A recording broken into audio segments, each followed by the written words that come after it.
Hi guys, welcome to my channel.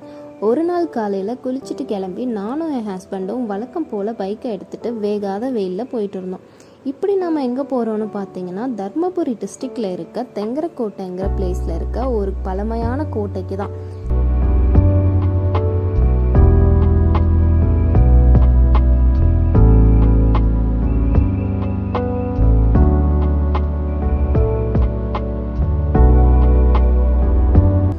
இப்போ நாம் அந்த கோட்டைக்குள்ளே என்ட்ரி ஆகிட்டோம்.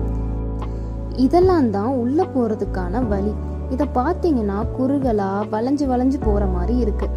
இதெல்லாம் ராஜாவோட பாதுகாப்புக்காக பிளான் பண்ணி தான் கட்டியிருப்பாங்க. லைக் இதுவே இந்த வழி ஸ்ட்ரைட்டாக இருந்திருந்தா எனிமீஸ்லாம் வந்து ஈஸியாக அட்டாக் பண்ணிட்டுவாங்க. ஸோ இது ஒரு ராஜாவோட ஸ்ட்ராட்டஜி. உள்ளே வந்த உடனே இங்கே ஒரு ஹனுமன் கோயில் இருக்குது. அங்கே போய் சாமியை பார்த்துட்டு அப்படியே இன்னும் உள்ளே போனால் இங்கே ஒரு பெரிய கோயில் இருக்குது. அண்ட் இந்த சுற்று வட்டாரத்தில் இந்த கோவில் கொஞ்சம் ஃபேமஸான கோயில். இந்த கோவில் நேம் என்னன்னு பார்த்தீங்கன்னா கல்யாணராமர் கோவில். இந்த கோவிலில் இருக்க ஒவ்வொரு தூண்லையும் ரொம்ப அழகான அண்ட் பழமையான சிற்பங்கள்லாம் பார்க்க முடியும். இங்கே இருக்க தூண்லலாம் தட்டும்போது எல்லா தூண்லையுமே ஒரு கல்லை தட்டுற மாதிரி தான் சவுண்ட் கேட்கும். ஜென்ரலாக பில்லர்ஸோட சவுண்ட் மாதிரி தான் இருக்கும். அதுவே இங்கே எண்டில் இருக்க தூணை தட்டுறப்போ ஒரு டிஃப்ரெண்ட்டான மியூசிக் வரும்னு எல்லாரும் சொல்கிறாங்க. ஸோ அதையும் தட்டி பார்த்துட்டு இருந்தோம். இது ஆக்சுவலாகவே ரொம்ப பெரிய காடு தான். இந்த மொத்த கோட்டையோட இடம் 40 ஏக்கர் சுற்றளவுன்னு சொல்கிறாங்க.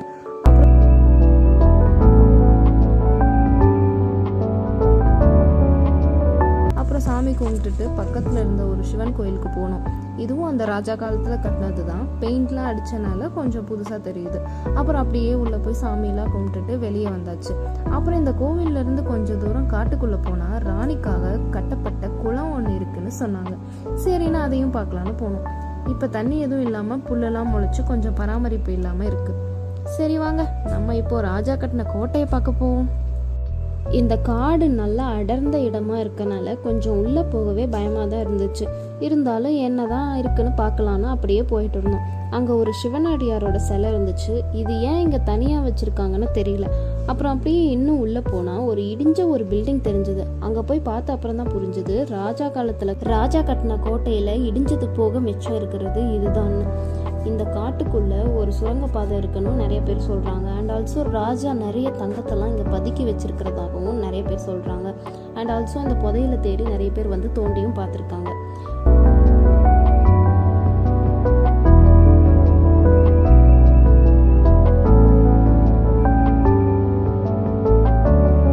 வேற என்னெல்லாம் இருக்குன்னு பார்த்துட்டு போகிறப்ப தான் இன்னொரு பில்டிங் இருந்தது. இது அந்த காலத்தில் தானியம்லாம் சேமிக்கிற இடம்னு சொல்கிறாங்க. லைக் கம்பு, சோளம், அரிசி இந்த மாதிரி எல்லா தானியமும் சேமிக்கிற இடம்னு சொல்கிறாங்க. சைடில் எதுவுமே கேப் விடாமல் ஃபுல்லாக க்ளோஸ் பண்ணி கட்டியிருக்காங்க. முன்னாடி மட்டும் ஒரு சின்ன கேப் விட்டுருக்காங்க, லைக் டோர் மாதிரி. சரி, இன்னைக்கு போதும்டா சாமின்னு வீட்டுக்கு போகலான்னு கிளம்பியாச்சு. வெயில் தாங்க முடியல.